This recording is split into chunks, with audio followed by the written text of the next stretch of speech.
नमस्कार दोस्तों, सक्सेबिस्टा classes channel पर मैं राघव दीक्षित आपका बहुत बहुत स्वागत करता हूं। दोस्तों, जैसा कि आप देख रहे हैं, हमारा मैथमेटिक्स का फाउंडेशन कोर्स चल रहा है, जिसमें दोस्तों हम कई सारे चैप्टर्स कवर कर चुके हैं। अगर आपने अभी तक वो सारे चैप्टर्स नहीं देखे हैं तो डिस्क्रिप्शन बॉक्स में हमने प्लेलिस्ट का लिंक दिया है, आप वहां जाकर देख सकते हैं।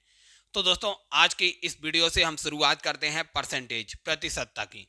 दोस्तों, अगर आपने मैथमेटिक्स का सिलेबस हमारे इस फाउंडेशन कोर्स से पूरा किया है तो आप जीरो से लेकर एडवांस स्तर तक का चाहे कोई से भी एग्जाम का मैथमेटिक्स हो, चाहे वह वनडे एग्जाम हो जैसे UP police, SSC, railway, CTET अथवा यूपीएससी जैसा एग्जाम जहां पर सीसेट होता है, उस स्तर तक के एक प्रश्न आप हमारी इस क्लासेस से सॉल्व कर सकेंगे। दोस्तों, हम आज चैप्टर लेकर आए हुए हैं प्रतिशतता। तो सबसे पहले परसेंटेज पढ़ने से पहले हम आपको बताते हैं कि आखिर ये प्रतिशत आप पढ़ते क्यों हैं, प्रतिशत पढ़ने की जरूरत क्यों पड़ती है। हम इसके मीनिंग अर्थात परसेंटेज के मीनिंग पर बाद में आएंगे। सबसे पहले हम आपको बताएंगे आखिर आप ये परसेंट पढ़ते क्यों हैं, हमें क्यों जरूरत पड़ती है कि परसेंट पढ़ना पड़े। तो दोस्तों, मान लीजिए हम आपको एक स्टोरी सुनाते हैं कि एक स्कूल में दो लड़कियां हैं, एक है मीना और दूसरी है सुनीता। अब इन लोगों ने आकर एक तीसरे व्यक्ति, मान लेते हैं ये कोई तीसरा व्यक्ति है, इसका नाम है मोहन, इसको अपना रिजल्ट बताती हैं। सुनीता कहती है कि इसको 300 मार्क्स आए हैं, 300 नंबर आए हैं एग्जाम में, इसके 300 नंबर आए हैं। और वहीं मीना कहती है मीना के 360 नंबर आए हैं, 360 नंबर आए हैं। अब दोस्तों, मोहन इस बात को जब सुनता है तो नंबर को देखकर वो बोलता है कि मीना जो है, मीना के नंबर अच्छे हैं सुनीता की तुलना में। लेकिन दोस्तों, इस बात को लेकर वहीं एक चौथा व्यक्ति खड़ा होता है। चौथा व्यक्ति का नाम है राम। राम जो है इस बात को सुन के थोड़ा अचंभित होता है कि मोहन ने बोला कि मीना के नंबर सुनीता से अच्छे हैं। तो राम ऑब्जेक्शन करता है। राम कहता है पहले ये तो बताओ कि सुनीता ने ये 300 नंबर कितने में से प्राप्त किए हैं और मीना ने ये 360 नंबर कितने अंकों में से प्राप्त किए हैं। बात तो इसकी, राम की बात लॉजिकल थी, अर्थात अब हमें इन दोनों में तुलना करने के लिए इनके पूर्णांक का पता होना जरूरी है। अब दोस्तों, पता चला सुनीता ने ये 300 नंबर 400 में प्राप्त किए थे, 400 अंकों में से प्राप्त किए थे। वहीं आप देखेंगे मीना ने ये 360 नंबर 500 में प्राप्त किए थे। अब दोस्तों देखिए, तुलनात्मक अध्ययन अब हम कर रहे हैं। अब पता चला कि 400 में से 300 नंबर, 500 में से 360 नंबर। अभी दोस्तों तुलनात्मक अध्ययन संभव नहीं हो पा रहा है, क्योंकि जब तक हमारे पास एक डिजिट नहीं होगी तब तक हम पता नहीं कर पाएंगे कि किसका परफॉर्मेंस अच्छा रहा है। तो उसके लिए हमने क्या किया, हमने कहा प्रति 100 में निकालो, प्रति 100 में मीना ने कितने प्राप्त किए हैं, प्रति 100 में सुनीता ने कितने प्राप्त किए हैं। तो हमने कहा ठीक है, वैसे निकाल लेते हैं। हमने 100 से ऊपर मल्टीप्लाई कर दिया, 100 से नीचे मल्टीप्लाई कर दिया। अब क्या पता चला, 500 डबल जीरो से ये डबल जीरो कैंसिल हो गया। अब ये कट हो जाएगा, 5 सत्ते 35, 5 दूनी 10, अर्थात 72/100। ये तो आ गया मीना का। अब हमने कहा इसका भी निकालो, प्रति 100 में कितना आया है। तो हमने क्या किया, जो सुनीता है, सुनीता का 300/400 गुणा वही किया, यहां भी हमने 100/100, डबल जीरो से डबल जीरो कैंसिल हो गया, 4 सत्ते 28 हो गया, 4 पंजे 20, अर्थात सुनीता का रिजल्ट जो था 75 था प्रति 100 में।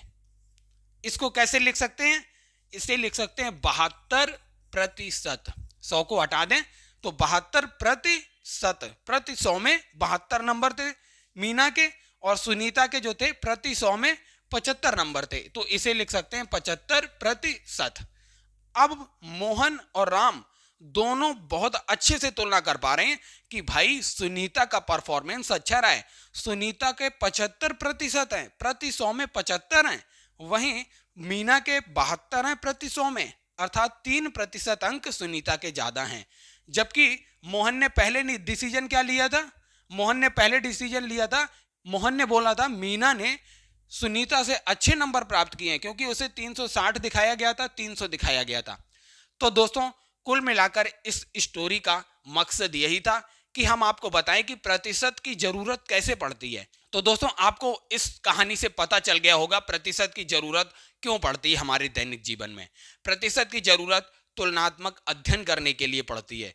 तो ये तो थी प्रतिशतता की कहानी की हमें आखिर प्रतिशतता पढ़ने की जरूरत क्यों है।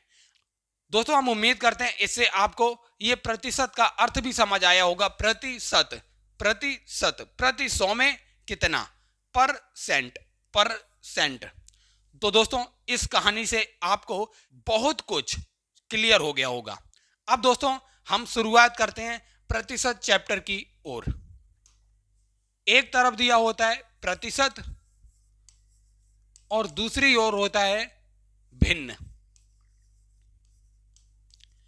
अब दोस्तों प्रतिशत को भिन्न में परिवर्तित करना होता है और भिन्न को प्रतिशत में परिवर्तित करना होता है आपको।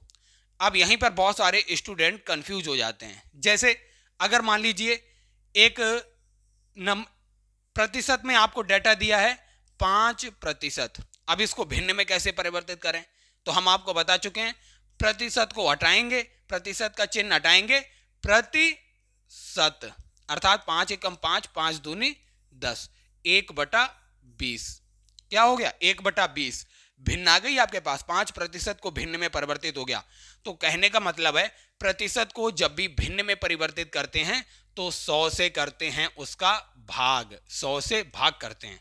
अब मान लीजिए एक भिन्न दी गई है आपको 2/5।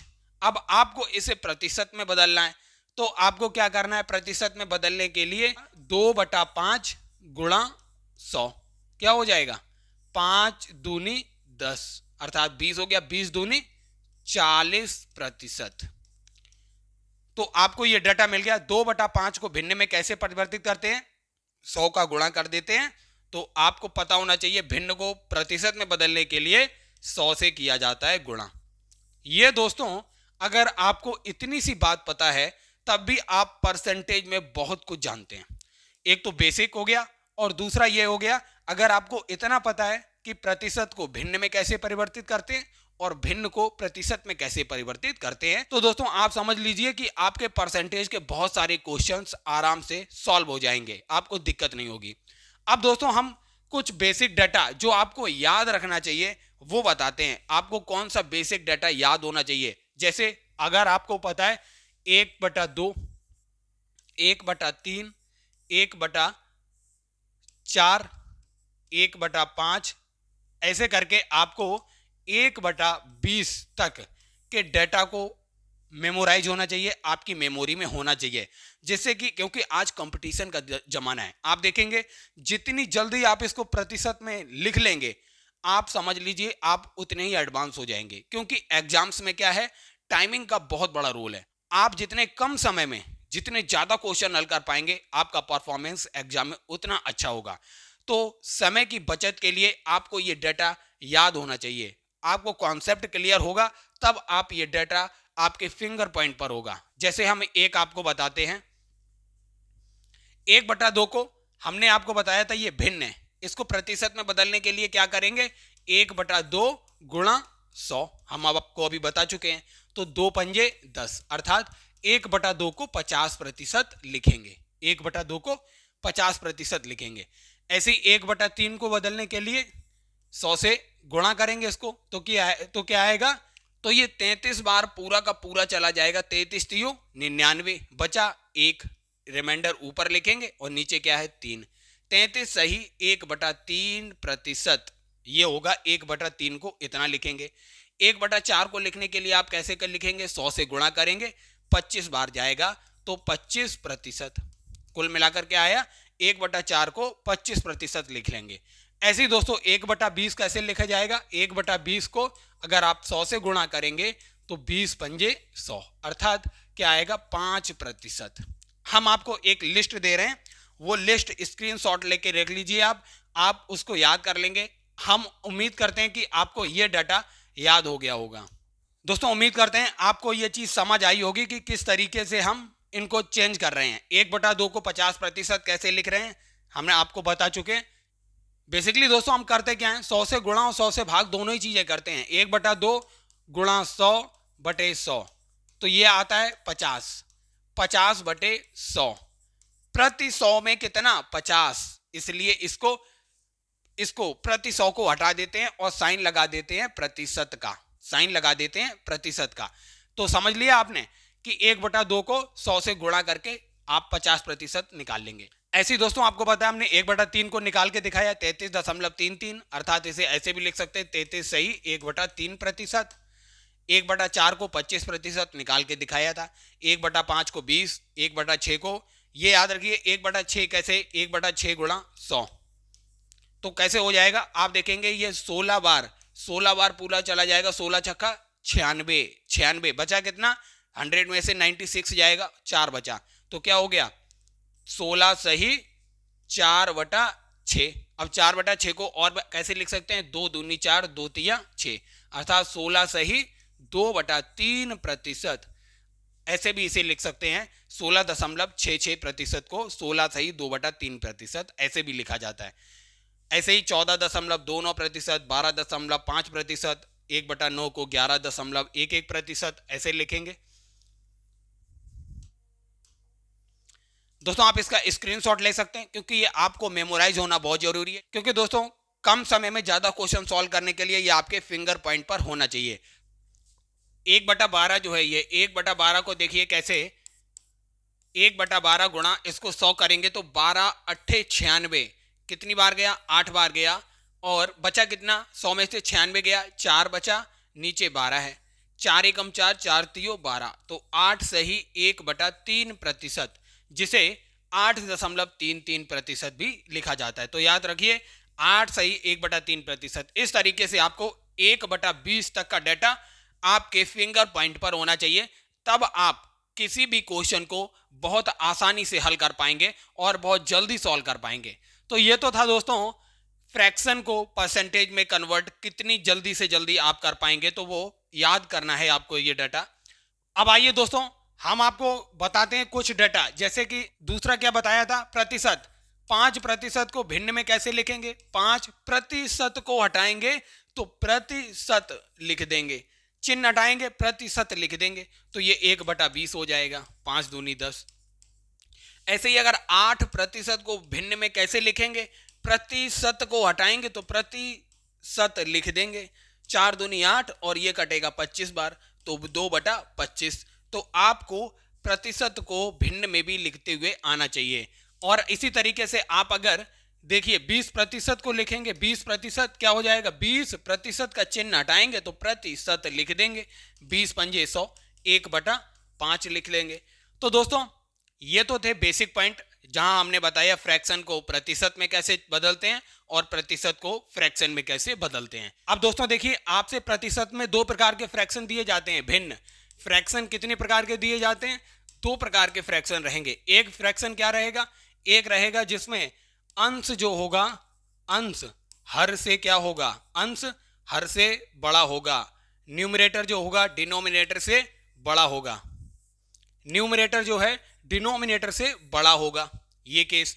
और दूसरा फ्रैक्शन क्या होगा, दूसरा फ्रैक्शन ऐसे होगा जहां पर डिनोमिनेटर जो होगा वो न्यूमरेटर से बड़ा होगा। जैसे यहां पर देखिए यहां पर आपको दे दिया जाएगा 9/8, 17/8, 25/8 और यहां पर दे दिया जाता है जैसे 7/8। अब देखिए 9/8 को आप प्रतिशत में कैसे लिखेंगे 9/8। इसको लिखने के लिए 9/8 को आप कैसे लिख सकते हैं 1 सही 1/8 अर्थात 1 + 1/8 ऐसे लिख सकते हैं। 1 का मतलब हो गया 100% प्लस 1/8 को हमने आपको बताया था भिन्न में, भिन्न को कैसे प्रतिशत में लिखेंगे 1/8 का मतलब 12.5%, 12.5%। तो 100% और 12.5% कितना हो गया 112 सही 1/2% हो गया। अब देखिए 9/8 को प्रतिशत में कितनी आसानी से 112 सही 1/2% लिख लिया आपने। इस तरीके से आप तोड़ के लिख सकते हैं। अब आप इसको कैसे लिखेंगे जो जहां पर डिनोमिनेटर जो होता है वो न्यूमरेटर से बड़ा होता है। जैसे यहां पे देखिए 7/8 इसको तो डायरेक्ट आप क्या कर रहे थे, 100 से मल्टीप्लाई कर रहे थे। क्या हुआ, ये 12 बार जाएगा, 12 बार 96 बचा 4, तो क्या हो गया 12 सत्ते 84 हो गया, 84। यहाँ पर क्या बचा 4/8, अर्थात 4 एकम 4, 4 दूनी 8, तो 84.5%, 84.5% हो गया क्या, 7/8 का मतलब 84.5% हो गया। इस तरीके से इसको हल कर देते हैं। मतलब ये दो प्रकार के फ्रैक्शन हो गए, डिनोमिनेटर न्यूमरेटर से बड़ा है, यहाँ न्यूमरेटर डिनोमिनेटर से बड़ा है। तो दोस्तों ये हमारा पार्ट 1 परसेंटेज का कंप्लीट हो चुका है। अगर दोस्तों आपको ये फाउंडेशन क्लासेस मैथमेटिक्स की अच्छी लग रही हैं तो इस वीडियो श्रृंखला को ज़्यादा से ज़्यादा स्टूडेंट तक पहुंचाइए और ज़्यादा से ज़्यादा स्टूडेंट्स को सक्सेस विस्टा क्लासेस से जोड़िए। तो दोस्तों सक्सेस विस्टा क्लासेस के अगले पार्ट में हम आपको परसेंटेज से वो क्वेश्चंस लेके आएंगे जो आपके एग्जाम में पूछे जाते हैं। सारे टाइप हम आपको परसेंटेज के कराएंगे। फिर इसके बाद हम आपको शॉर्ट मेथड्स भी बताएंगे। फिर पार्ट 3 और पार्ट 4 में हम प्रैक्टिस सेट परसेंटेज का लाएंगे, जिसमें 200 से 300 प्रश्नों का समूह रहेगा जो विभिन्न एग्जाम्स में पूछे जा चुके होंगे। तो दोस्तों सक्सेस विस्टा क्लासेस से जुड़ने के लिए आप सभी का बहुत बहुत धन्यवाद।